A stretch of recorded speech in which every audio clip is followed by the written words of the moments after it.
get whiskey, et cetera, okay? Beer basically goes through the same process, except they use, malt and sugar and all these other kinds of things, and you get anywhere from 2 to 3% beer to up to barley wine style, which is about 12%, roughly, right? Okay, so the idea then is that you can't just look at the container, you have to look at the dosage of the substance first. But you're not conditioned to think that way. Only drug counselors and cops and defense attorneys are. I'm not kidding. OLCC does too, right? Because you have to know how much is too much, and usually what OLCC doesn't go by blood alcohol level, they go by appearance. Actually, they do teach BAC, and they also teach serving size now, and alcohol volume by size. Good. They've changed it. They have good. Been a pet peeve of mine. Mine too. I've done it for 15 years. Okay, so the idea is many doses in one container.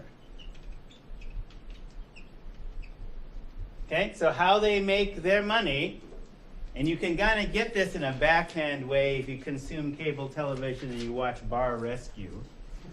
Because a continual issue with Alan Tepfer is, you're just pouring money down the drain, right? Okay, right. Overpouring and all that kind of stuff. Many doses in one container. So for example, Long Island iced tea. Island tea. Depending, it's 5 to 6 doses. Right? AMF. Well, I'm just talking going from like the Ramada Inn, docks, whatever. And this is like from social recons where bartenders basically we'll build you a drink that has 5 to 6 shots in it. Now, maybe they're supposed to do less. Maybe they're supposed to do less. Like, for example, when this issue came up, like, oh, well, the red line does 3.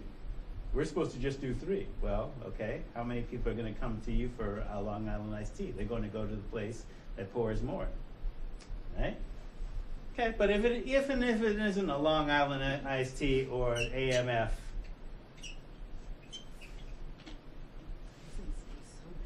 hey, Long Island iced tea or AMFs? It's the same thing. Yeah, right. They are the same thing. It's the same thing. I know. Okay, 5 to 6 doses. Right? So, let's talk about a 40 ounce of malt liquor.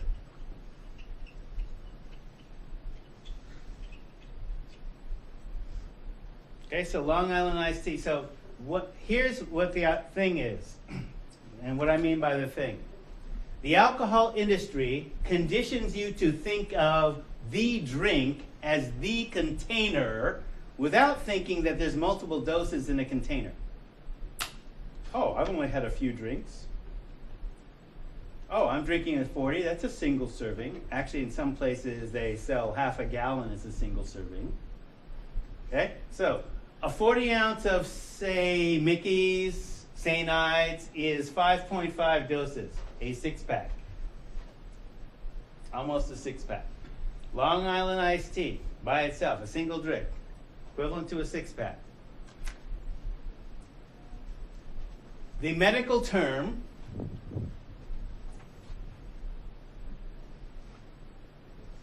binge drinking. Okay, binge drinking is, if you're female, 4 plus, and I'm using my language now, this is not the alcohol industry language, 4 plus doses in 2 hours. Okay? Oh, Yeah, right. we do a drink an hour. Yeah.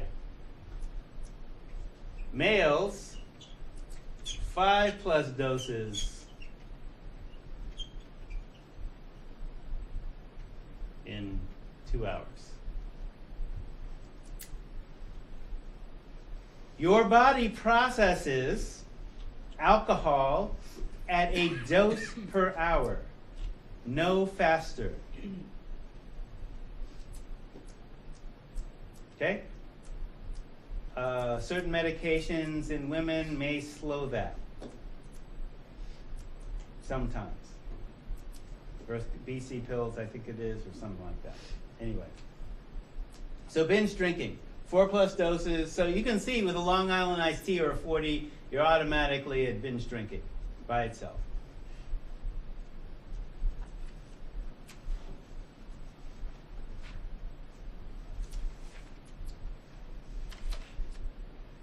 Yes! Finally. Jeez. Okay. So, ideal body weight.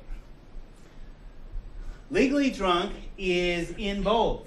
Ideal body weight goes like this. Whatever your height is, you have, however tall you are, you're supposed to be a certain body weight, male or female. Ideal body weight has basically been calculated by life insurance companies as being the weight that you will live the longest. So, if you gain weight, that does not mean you can drink more. All that means is you have the same amount of blood. If you'll notice that a 100-pound female with 1 dose is drunker than a 100-pound male, the reason that is because she has less blood because of those secondary sex characteristics. You remember in high school biology? What are secondary sex characteristics? Primary is genitals. Secondary is fat, muscle, hair. Right? Takes more blood to run muscle. Men have more muscle mass, more blood in men. Women have more fat cells, less blood. She gets drunker faster. Now, there's individual variability, which you've got to factor in genetic tolerance, which this doesn't do. This is just the raw system. Okay? You can't figure in tolerance because it's too complicated. That's why you get training, right? And OLCC hopefully is beginning to train for that too, but they didn't used to. All right, so I weigh 200 and I'm supposed to weigh 170. Right? So for example, then legally drunk for me is about between 0.07 and so between 3 or 4 doses.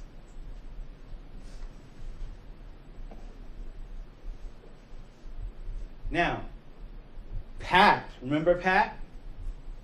Okay? Pat blew 0.18 at the hospital after his accident and he hadn't drunk. So he got high in the crummy in the morning, right, after drinking himself to sleep the night before, and he's on meth, right? So you got to drink a lot of alcohol to overcome whatever dosage of meth he had, right, to be able to go to sleep. Let's say he drank a case. Is that abnormal? No.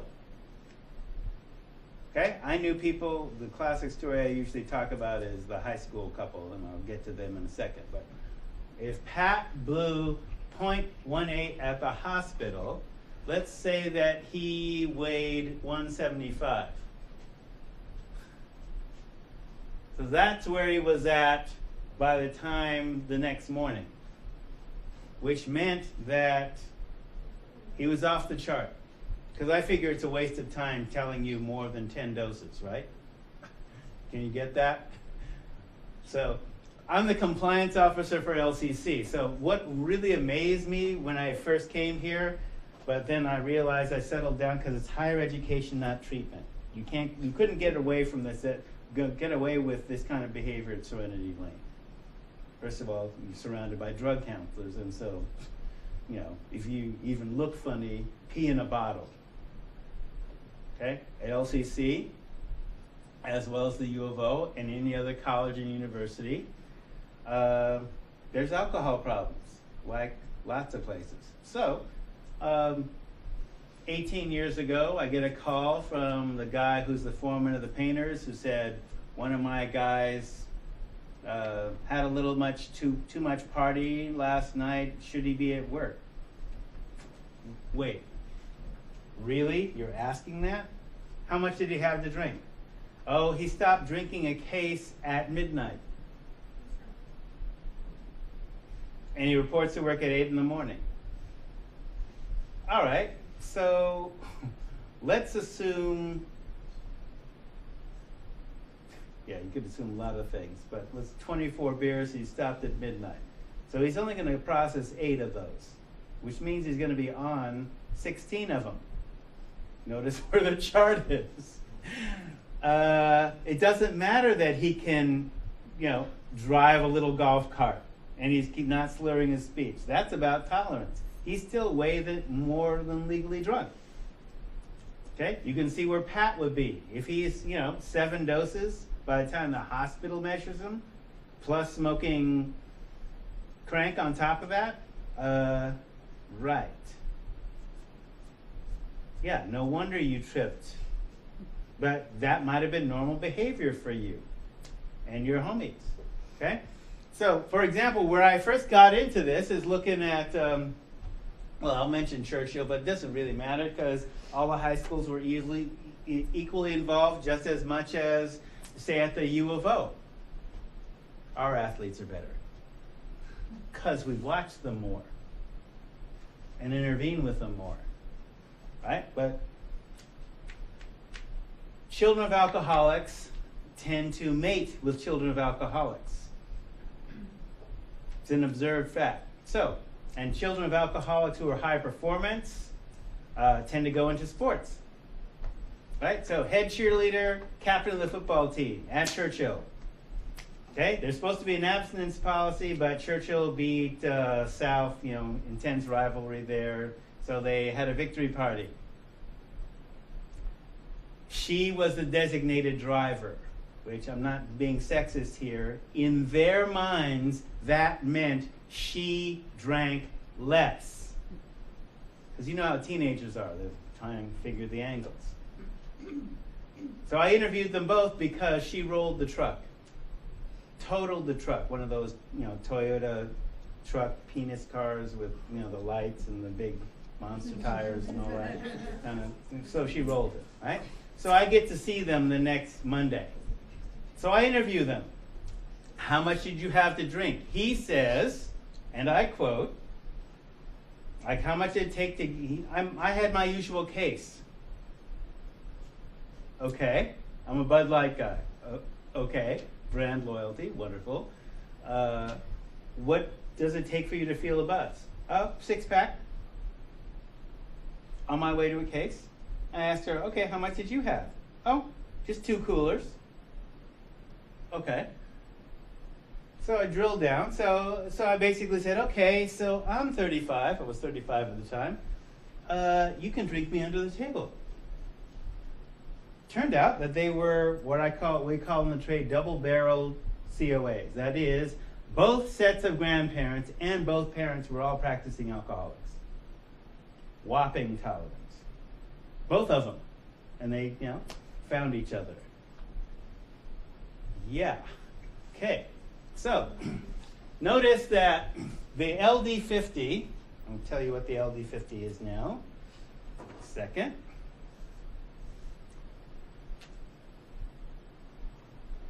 LD50.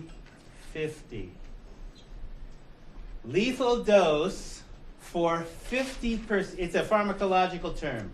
Lethal dose for 50% of whatever you tested it on, the drug. Usually rats, in this case. But it could be other things. 3 grams of pure LSD killed an elephant in an hour and a half. If you calculate the LD50 for LSD for a human, that's 1 gram of pure LSD, which is like 5,000 human doses at 150 mics. Like, nobody's going to do that, right? But, you know, you gotta, that's how it's calculated, okay? LD50, for a naive, not meaning untrusting, no tolerant adult, if you can find one, is between 0.45 to 0.50 blood alcohol level. Now, I can tell you that the police regularly pull over drunk drivers who blow 0.55. And these people are not only not dead, but they're walking around driving motor vehicles. So again, there's that whole tolerance piece. So if this kid, the football player, drank a case, no, we're working, don't go to screensaver yet. If he drank a case and he was 75, that means he's already there. He's already overly lethally drunk. Definitely legally drunk, but definitely over the limit. He should be dead. But he's got a whopping genetic tolerance. Good thing he didn't do Xanax on top of that. So I asked her, because something was bothering me. Wait, you said 2 coolers? 2 California coolers? She goes, yeah. 2 12, she rolled the vehicle, right? 2 12-ounce California coolers? No. 2 2-liter bottles. Oh, of course. Okay, she matched him. There's 10 doses in each 2-liter bottle, right? You do the math. Hello, she matched him. Oh, of course. Right. And you're awake and driving too. And you think this is normal behavior, and you're in high school. What happens when you go to college? Where, you know, environmentally, because we study prevention, right? High school seniors, when you track binge drinking use, right, goes up from high school, senior in high school, to first year in college. In fact, we lose nationally, 10% of the freshman class due to alcohol alone. Not died, but dropped out due to alcohol alone. We have lost, you saw the LD50, we regularly lose by death in hazing and fraternity initiations. We regularly lose college students at 0.33. A 14-year-old middle school girl from, not that it matters, Spencer Butte, I was called in on to consult in this. She had 3 beers and as chasers for a shot of vodka. She was how old? 14.